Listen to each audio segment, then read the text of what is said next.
The Shadow Riddle. In the small town of Oakwood, where sunbeams filtered through the leaves of towering trees, a sense of mystery lingered in the air. Max, a curious 12-year-old with a mop of messy brown hair, was rummaging through his attic.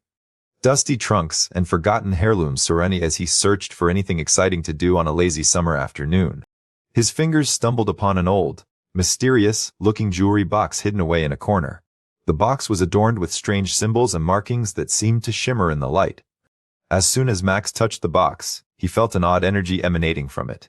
It sent shivers down his spine, but he couldn't help feeling drawn to it. What's this thing? Max wondered aloud, blowing off the dust and examining the intricate carvings.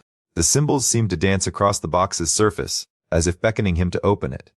But no matter how hard he tried, the lid wouldn't budge. It was locked. Max's mind began racing with possibilities. What secrets could this box hold? He knew he had to figure out how to unlock it. Determined, Max rushed downstairs to gather his best friends, Jake and Emma. Together they pored over the box, searching for any clues, markings that might reveal its secret. "Guys, look at this," Emma exclaimed, pointing to a small inscription on the back of the box. "It says, 'Follow the path where shadows play.'" Max's eyes lit up with excitement. "That must be a riddle. I bet it leads us to the combination to unlock the box." The trio set out to decipher the riddle, scouring the town for any connection to shadows play. They stumbled upon an old, abandoned playground where the sun cast long shadows across the rusty equipment. Jake, ever the thrill-seeker, suggested they climb the jungle gym to get a better view. From atop, Emma spotted a peculiar-looking sundial on the ground below. "Guys, look. The sundial has a hidden compartment," Max exclaimed as he carefully pried it open. Inside, they found a cryptic message to a small piece of metal. "Where the wind whispers secrets to the trees." The friends exchanged excited glances. This was clearly another clue. They recalled an old, hollow tree on the outskirts of town, where the wind often whistled through its branches. As they approached the tree, they noticed strange symbols etched into the bark. Emma recognized them as a code from an ancient language she'd studied in school. "Guys, I think I can decipher this," she said, her eyes shining with determination. With some effort, she translated the message, 3 stones, aligned with the setting sun. The friends quickly scanned their surroundings and spotted 3 large rocks nearby. As the sun began to set, they carefully positioned the rocks according to the cryptic instructions. As the last stone clicked into place, a low humming noise filled the air. The jewelry box's symbols began to glow with an otherworldly light. "We did it. We unlocked the next clue," Max shouted as they gathered around the box, eager to see what secrets lay within. The humming noise grew louder, and the symbols on the jewelry box pulsed with an intense blue light. Suddenly, a small keypad slid out from the side of the box. "Whoa, it's asking for a combination," Jake exclaimed, his eyes wide with excitement. Emma quickly examined the keypad and noticed a series of tiny symbols etched into the keys. She recognized them as a pattern from a language she'd studied in school.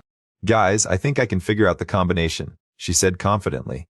With some effort, she deciphered the pattern and entered code 31142. The keypad beeped, and the jewelry box's lid creaked open, revealing a small, glowing crystal nestled in a bed of black velvet. Just as they reached for the crystal, Tyler, the school bully, emerged from behind a nearby bush, flanked by his cohorts. "Hand over the box or else," he sneered, his eyes fixed greedily on the treasure. The friends stood their ground, refusing to back down. Max stepped forward, his heart pounding with determination. "We're not giving it up without a fight." Tyler snarled and lunged at them, but the friends were ready. They formed a tight circle around the jewelry box, prepared to defend their prize against all odds. The air was electric with tension as Max and his friends faced off against Tyler's gang. The 2 groups stood frozen, their eyes locked in a silent challenge. Suddenly, Emma spotted an opportunity. She whispered a plan to Jake, who nodded and subtly shifted position. Meanwhile, Max kept Tyler distracted with a series of bold taunts. Without warning, Emma sprang into action, using her agility to dodge Tyler's outstretched arm and snatch the crystal from the jewelry box.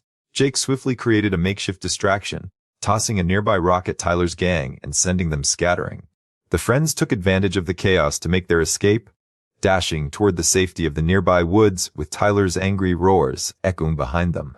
As they emerged into the sunlight, panting and triumphant, the symbols on the jewelry box began to glow brighter. The air around them shimmered, and a low hum filled the air. "What's happening?" Max asked, awestruck, as the world around them started to blur and distort. The next thing they knew, they were standing in a futuristic laboratory hidden beneath Oakwood. A wild, Haired scientist beamed at them from behind a bank of computer screens.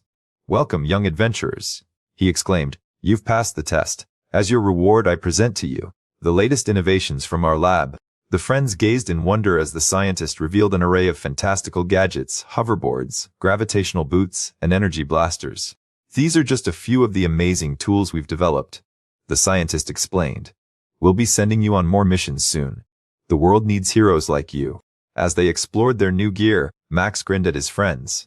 "This is just the beginning of our next adventure." Thank you.